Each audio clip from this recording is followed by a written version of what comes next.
The Equalizer 2 is directed by Antoine Fuqua and Denzel Washington reprising his role as Robert McCall, the ultimate badass who will take you down in a second, but is more of the protector of the people now.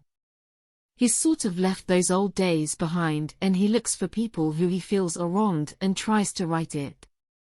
He's a Lyft driver and sometimes his passengers are saying things he doesn't like and he makes sure that things work out the way he thinks they should.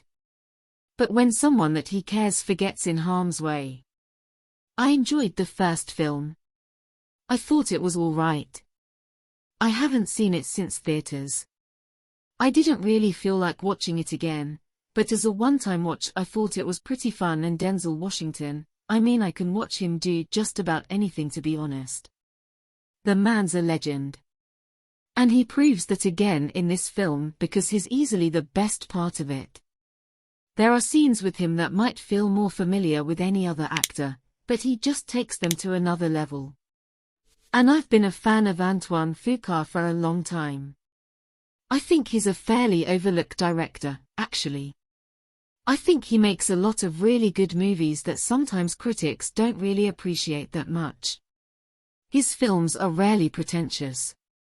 They're usually just really well-made gritty dramas and sometimes action films like Training Day, The Magnificent Seven. With Equalizer 2, I think it's about the same as the first. I thought it was all right. I enjoyed it. It has some really good sequences. Denzel's amazing. There's a few scenes in particular that are actually quite great. One scene that's with Denzel and a young kid in the film named Miles. There's just a powerful scene in this film that's basically like a mini lesson in acting from Denzel. And it's kind of worth the price of the ticket admission alone just for that scene. The action sequences are also very exciting, extremely brutal, very bloody. Denzel does some things in between the punches that I will remember forever. Just little moments that with these guys in a hotel. I don't even want to ruin it for you. It's such a little moment. I kind of want to talk about it, but I'm not going to. It's such a small thing he does in between the action that I love. I wish the plotting, though, was as strong as the action and as strong as the acting, because it takes a long time for things to feel cohesive. We have this series of events that occurs in Brussels, and it takes forever to really feel like it has anything to do with the rest of the film.